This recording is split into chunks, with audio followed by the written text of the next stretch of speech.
Hello again and welcome to another Black Templar Friday. It has been another week of work, school or whatever you do, another hard week working for the man, studying dem books, whatever your particular weekly pastime is.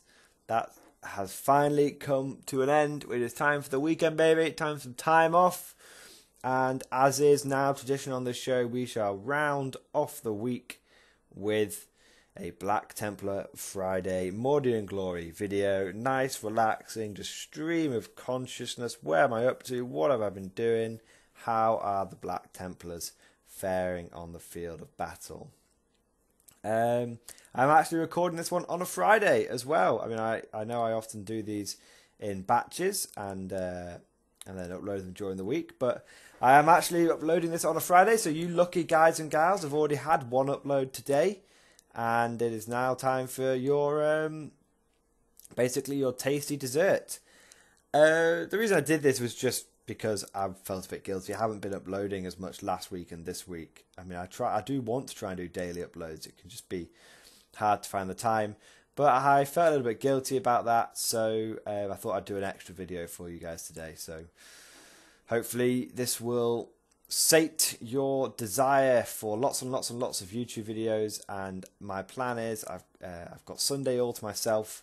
The plan is to do a big batch of videos. We're talking maybe 5, maybe 10 videos, however many I can get through in an afternoon, how many I can record in an afternoon, and then just be sorted for the next week or so. Hopefully, don't know if that's going to happen yet.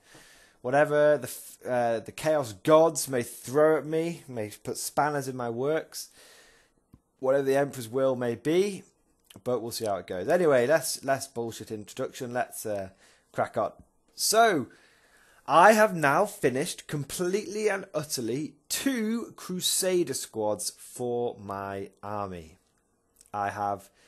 That means I have done 10 initiates and 10 neophytes fully painted. And I have to say, guys, now that I've got these 2 squads finished, when I'm running them on the board, because I generally run about 4 squads on the board at the moment, you know, between 750 and 1,000 points. I'm starting to get that feel. The army is starting to come together. I'm starting to get that vibe.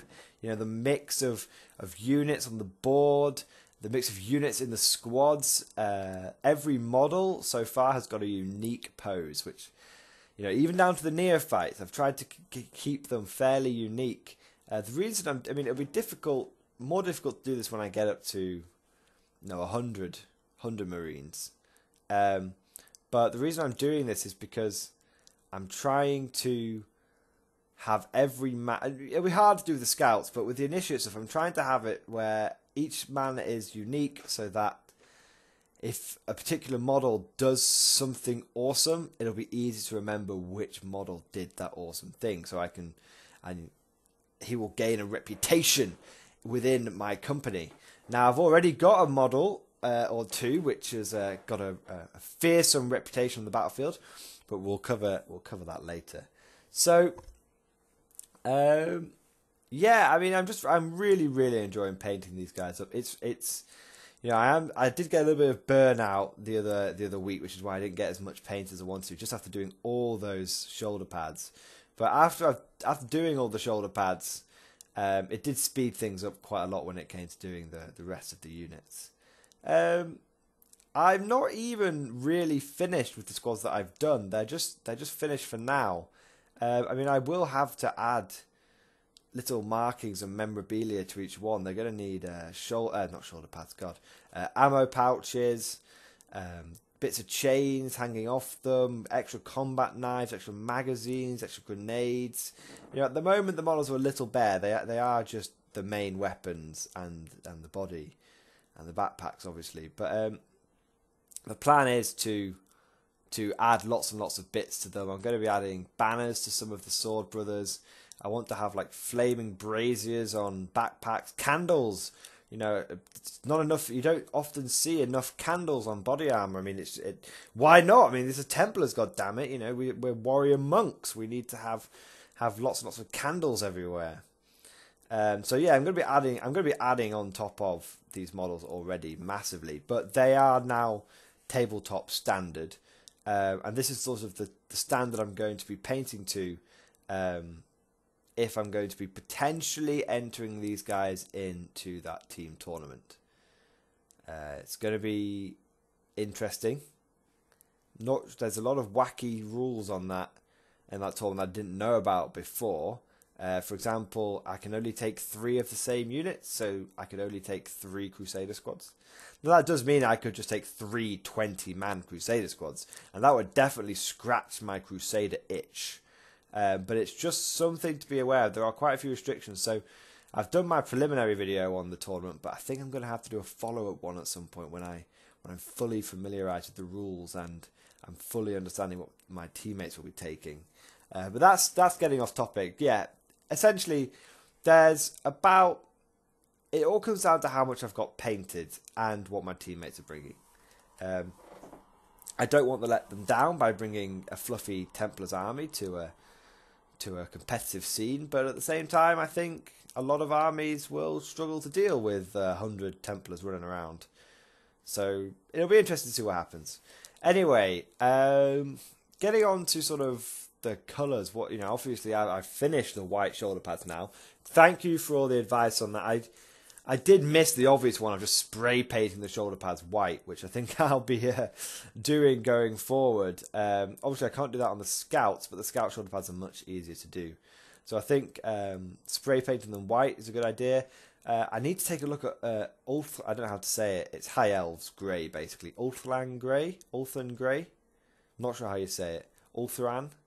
Anyway, High Elf Grey. I'm going to be taking a look at that. Apparently that's very, very good for doing white with.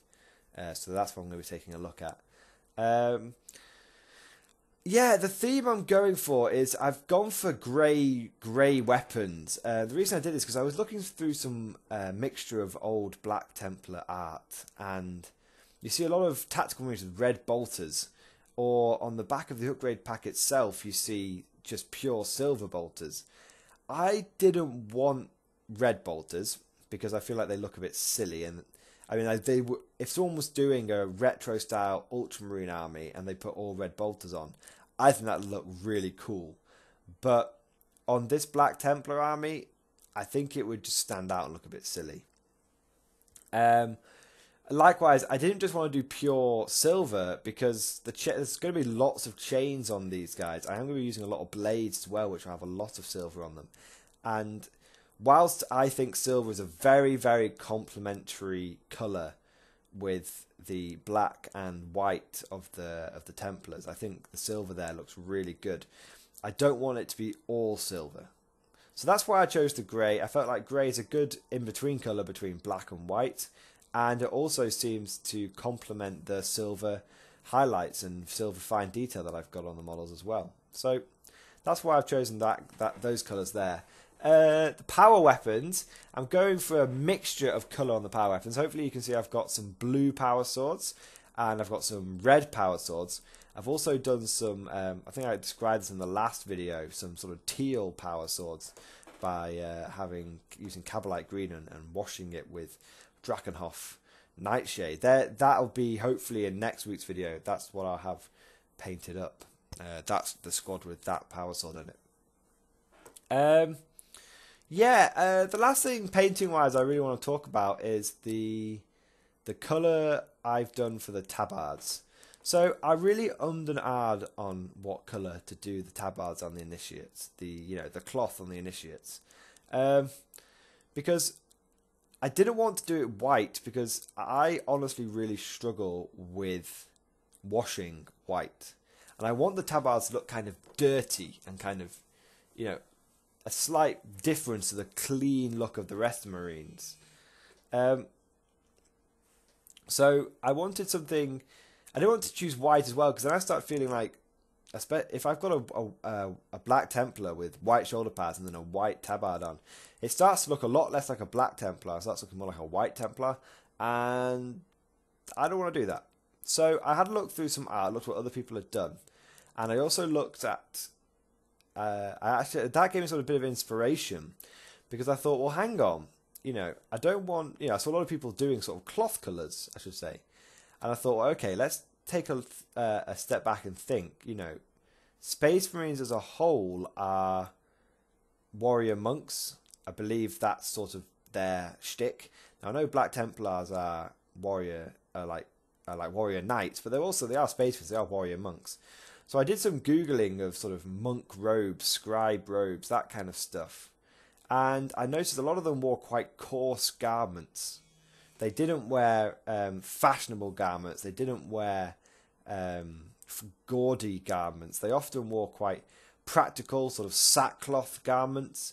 I believe, like a lot of priests a lot of monks used to wear quite coarse garments because, liking gaudy things, liking flamboyant things was a sin, and you wanted to, if you wore more coarse garments, sort of brought you closer to God. I don't know. I'm not a super religious person myself, but that's something I did come across reading. Reading about sort of monks and stuff. So maybe that's the case, maybe that's not. But I really like the idea of these Space Marines wearing these sort of monkly robes over the top of their armor. I think it looks quite cool. So that's what I've gone for there. Also, I think it does contrast with the rest of the army, but it doesn't stand out. It doesn't look out of place. So that's what I've gone for there. Yeah, I think that pretty much sums up on my thoughts on painting so far. I would like to say I have actually entered sort of like a painting pledge on Bolter and Chainsword. So I signed up to Bolter and Chainsword because I felt like if I'm going to be a Black Templar player, I've got to get myself into the community. So I signed up to Bolter and Chainsword, and there's a painting pledge where I have pledged by the end of October to paint up my Land Raider Crusader and another 10-man squad. So, that should be fairly easy to do. The Land Raider Crusader is very daunting, though. It's a big model, probably one of the biggest ones I've painted. So that'll be a tough one. That'll be an interesting one to paint up. But yeah, moving on to so that's enough about painting and modelling. Direction I'm taking the Templars in. I'm still aiming to go for the Black Tide, although I'm umming and ahhing at the moment because I've played a few games, and I've played 3 games now, and what I've noticed is I am sort of struggling for fire support. Now that sounds kind of obvious, but I'll talk about it in more detail. But the last game I got gunned down, basically. I basically played against the Blood Angels gunline army. And there are armies which can do gun lines much better than Blood Angels. And I just got shot to pieces. And it made me think, do I need a bit of long-range fire support myself? Or do I need to bring some more guns myself? So I am looking at maybe a couple of start collecting box sets and using the converting one of the captains that comes in that to a chaplain, and using one captain to sit next like a couple of venerable dreadnoughts with like double las cannon and a missile launcher. I'm not sure if you can take double las cannon missile launcher or one dread. If anyone knows about that, just please tell me, because I want to have like a fire base of 2 dreads and a captain, and that's my fire base. I think that would have really helped in the last game if I'd had something like that. And obviously I need the tactical marines, because I need as many tactical marines as I can get my hands on. Yeah, so that's sort of my thinking. I also want to. I get a lot of, with the Black Templar upgrade kits. I get 8 bolters and lots of flamers and things like that. Flamers, melter guns, plasma guns, and I kind of feel like I want to use those bolter bits. I don't just want to buy the upgrade kit just for the bolt pistol and chainsword, because that would be not a great use of my money. I'd be wasting a lot of money. So I have to think about it. It just doesn't feel right having bolter armed Crusader squads. It just doesn't feel right. But we'll see. We'll see. I aim to use all the bits that I can. I guess there's nothing wrong with taking a 20-man Crusader squad, all the scouts with bolters, all the initiates with bolters, having a las cannon in there and a plasma gun and a combi plasma. That's probably quite a decent amount of firepower. That would, having, or maybe having 3 or 4 10-man squads like armed like that would be probably a fairly decent amount of firepower and still allows me to maintain the Black Tide. I mean, I was, in my initial video about this, I was thinking about, you know, I want to have 200 Marines. I want to have 100 bolter pistol Marines, bolt pistol chainsaw Marines, and 100 bolter Marines. So maybe that'd be kind of cool. But having 200 Black Templars would be insane. I don't know anyone who runs 2 Black Tides. You know, maybe that's a bit redundant. Maybe I should have half my Black Tide as close combat, half a Black Tide as shooty. Who knows? Who knows? I'm still 200 Marines, motherfucker. That is the banner I do eventually want to make for my army. But anyway, sort of rambling on here. Let's get on to the good stuff. I've had my 3rd battle. I did sort of mention about it already. I was gunned down. I have tasted the sting of defeat, guys. I have finally sort of lost a game legitimately in 8th edition.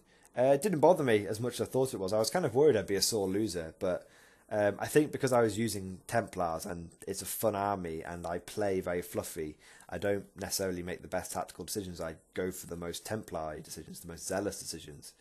It sort of meant that didn't bother me as much as I thought it would, because I was like, hey, I was playing fluffy. And I was playing against a hard list. I was playing against the Blood Angels player again. My sparring partner, as it were. And he said to me, I am sick of getting smashed by these Black Templars. I am going to bring a hard list. And I thought, well, that's a bit unfair, but, you've got a huge collection to draw upon. And I'm just starting out these Black Templars. And he also said, oh, let's play 1,500 points. You can just borrow some of my models. Which I wasn't too bothered about, because it meant I got to try before I buy, essentially. But, yeah, I mean, it was just a tough list. He was bringing a hard list. I was bringing a fluffy list. But having said that, you learn more from your defeats than you do from your victories. And I learnt a lot from this game. So my list was, trying to remember, 4 10-man squads with a mix. 2 of them were 2 power swords, combi melter. 1 of them, 2 of them were combi melter, plasma gun, combi plasma, melter gun. One of the 10-man squads, one of the double melter squads was in a rhino. And then I had my Land Raider Crusader, and that had 2 7-man squads. Both 7-man squads were 2 neophytes and 5 initiates. I had a double flamer squad and power sword, power axe, and then I had lightning claw, power sword, and plasma gun in the other squad. And also in the Land Raider Crusader, I had a Emperor's Champion and a chaplain, and I had another chaplain on foot. Now, things that I learnt and mistakes that I made straight off the bat. Number 1, or issues I noticed straight off the bat. Only having 1 Land Raider Crusader is bad, because it means that all your enemies' anti-tank focuses onto it. And something else that I learned was having a foot chaplain. It's actually kind of hard for him to keep pace with the rest of the Marines. I actually really messed my deployment up, and I will go over my opponent's list in a moment. But I actually really messed my deployment up because I spread my Marines out way too much. I spread them out way too much. 1 second. So I had to just reject a call. I spread them out way too much. I had 2 squads on one side on their own, 2 squads on another side with the chaplain. I just spread out my units too much. Learning straight away for deployment, if I've got 4 squads on foot with 1 chaplain, I'm just going to make a black blob. Just a black blob of doom, and I'm going to run 40 Marines at you, and you better stop them. That's what I've learned I need to do instead of spreading out like I did. Because it meant that my foot chaplain was essentially pointless, and it meant that my squads arrived kind of piecemeal. There was 1 squad going this way, 1 squad going that way, another squad on its sort of off on its own. So that's the big things, that the 2 main things that I learned. Keep force concentration and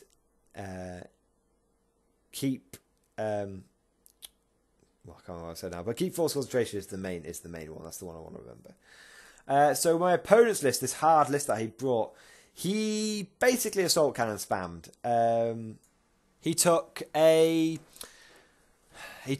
Bile Predator with a twin assault cannon and 2 heavy bolters. He took 2 Razorbacks with twin assault cannon. He took another Razorback with twin las cannon, and then he took a Storm Raven with twin las cannon, twin melter, twin missile, and hurricane bolters.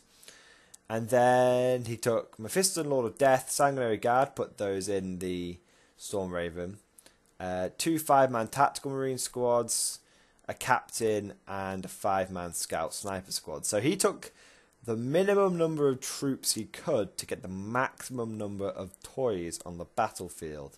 If I'm going to be honest, I do feel like this list was tailored against me. I mean, no disrespect to my opponent, but I do honestly feel like this list was tailored against me. He had plenty of anti-infantry and the perfect sort of anti-tank options for dealing with my Land Raider Crusader. Maybe I'm just being paranoid. Maybe I am. It did just feel a little bit too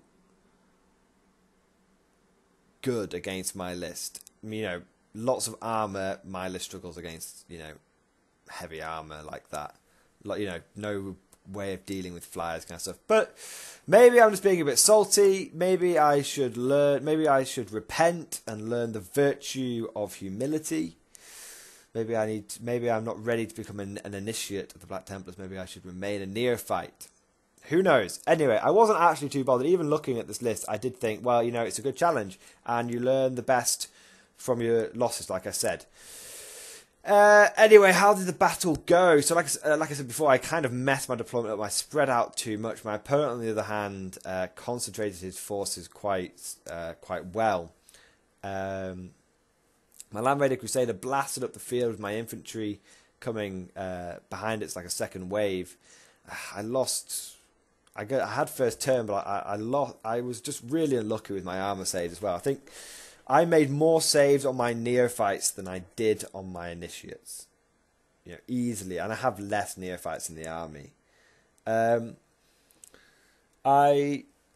It was just my neophytes were typically doing really well, but my initiates, the ones carrying the heavy gear, you know, they just couldn't make armor saves to save their life. It felt like I was using guardsmen again. Anyway, Land Raider blasted up the field. I lost 12 wounds in the first turn with it, but fortunately I did manage to, in my turn one, with all my Land Raider shooting and all my other bits of shooting here and there, I did manage to kill one of the Razorbacks, one of the assault cannon Razorbacks. But then I lost lots of wounds off my Land Raider. Effectively, because I had no other real armor to speak of, it effectively became useless after that.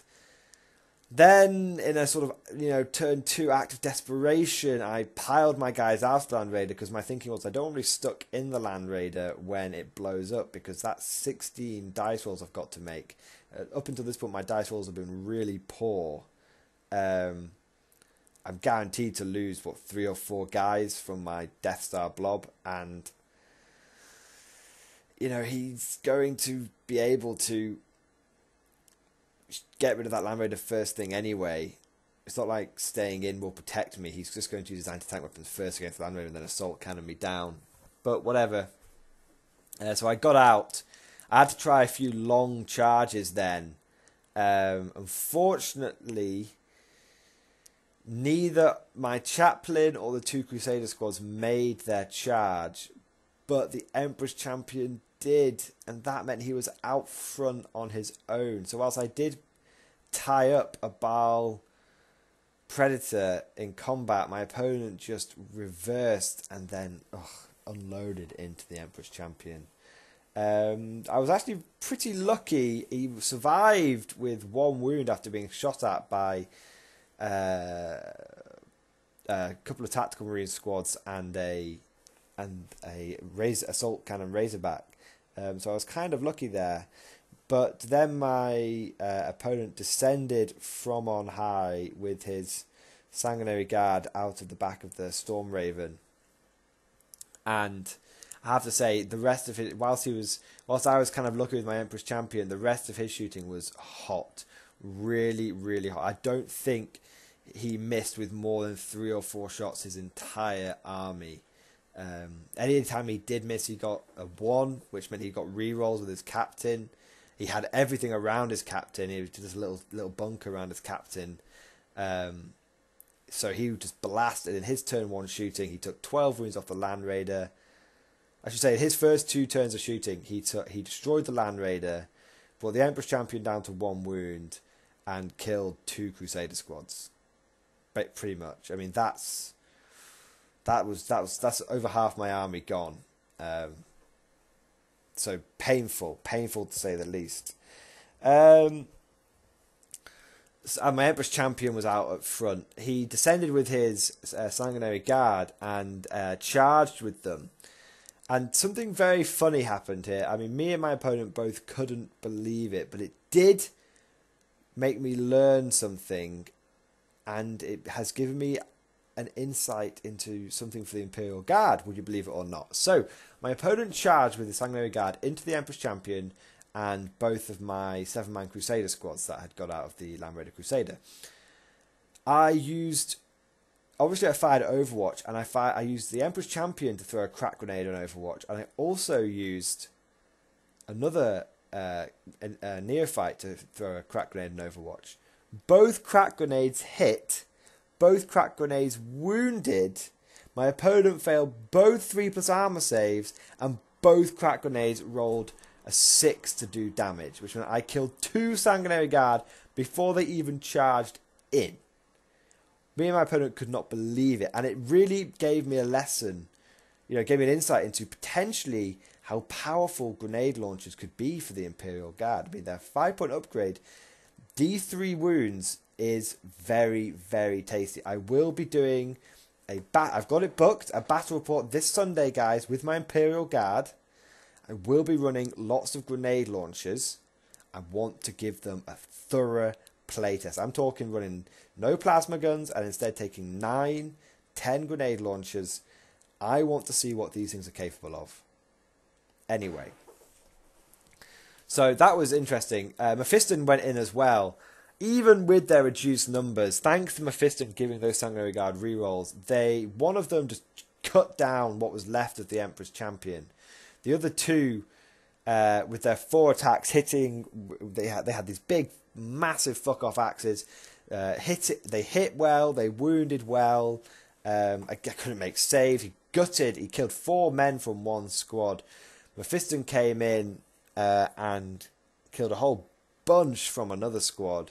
I did actually burn 2 command points and managed to put 2 wounds on Mephiston before he could strike. But yeah, essentially from my 14-man power blob, I had lost 4 from 1 squad and I think 4 from the other squad as well. So really struggling. I'm now using 6 Marines, and I haven't got my Emperor's Champion anymore. I'm using 6 Marines and a Chaplain against the Sanguinary Guard and Mephiston. I mean, it did not look good. But amazingly, this is what I was talking about before. One of my guys got a bit of a reputation this battle. My sword brother with Twin Lightning Claw in 2 rounds of combat killed a Sanguinary Guard. He killed 1 Sanguinary Guard 1 round, killed another Sanguinary Guard the next round. I was able to kill with the Power Sword brother that was in his squad. I was able to kill another the last Sanguinary Guard, and then what was left from against Mephiston, I had my chap. So that was I just had 3 Marines were able to kill 2 Sanguinary Guard, which is pretty impressive. I had 2. Immediately I had Lightning Claws and Power Sword and another guy with bolt pistol and chainsaw. So I was throwing enough, and I had bolt pistol shots as well. So I was throwing enough attacks at them, but it was, I love that chaplain and giving those rerolls basically. Against Mephiston, I had four Marines and a chaplain, and I was able to kill him. The power axe really helped against Mephiston because he's toughness 5, so it meant that I had a power axe guy, and he put 2 wounds on Mephiston, and then the chaplain just went in there and just battered Mephiston really hard. I just really impressed with the chaplains in close combat. They hit like a freight train, and the 2 damage on the Corrosius Arcanum is a godsend, not to be sniffed at. Unfortunately, the rest of the battle, basically, even though I killed my opponent's Sword of Death Star, I had taken so much damage. My opponent played very well. He simply just spent the next 2-3 turns just gunning me down, just churning lead out into me. And I just got tabled, unfortunately. One last heroic moment of the game was the Sword Brother, which is about to come up. Oh no, not this guy. The Sword Brother, who I have a picture of just on his own on the battlefield, who's got a combi melter and a power sword. He just one shot a captain. He got within 6 inches of a captain, fired the combi melter, got a hit, got the wound, and then got 2d6, picked the highest on the damage, got a 6, and just my opponent failed his 4+ save to stop the wound going through with his Iron Halo, and that guy has now got a bit of reputation as well. He wields that combi melter well, because he was the last survivor from a squad that had just been getting gunned down constantly, and he used that combi melter over successive turns to melt 2 scouts and a Space Marine captain. So really, well done to that guy. It's the Sword Brother you can see now, the one who's leading that squad. He's the one who's got a bit of reputation. And the Lightning Claw guy, my opponent has played against that Lightning Claw guy 3 games in a row now. He says he genuinely fears him. He thinks of him as a character because having 3 attacks. Because back in sort of 7th edition, he has the sort of output of a minor character. He has 3 attacks, rerolling hits with the chaplain, rerolling wounds thanks to Lightning Claws. That is pretty powerful for a single character, for just a sergeant. That's given me some great ideas for maybe taking some double Lightning Claw Sword Brothers. Because I'm going to eventually want Sword Brothers to replace my Crusader squads. Something a bit more bitey to put on the Land Raider Crusaders. I'm planning on getting another one. But yeah, that's it, guys. So I don't want this video is going to be much longer than I expected anyway. I've really just rambled on and on. But yeah, I mean, I hope you guys have enjoyed this video. It's just a nice relaxing one to finish the day on, and let you guys know where I am up to with the Templars. I'm hoping to get some battle reports in with them. I've got 1,000 points. I've got players who are willing to play against Black Templars because they're fluffy and cool. I am struggling to find people that want to do battle reports against Imperial Guard, and that's something I will actually do a video on later. But yeah, plenty of people don't mind facing off against the fluffy Black Templars army. So I hope you guys enjoyed this video, and yeah, I'll see you guys next time.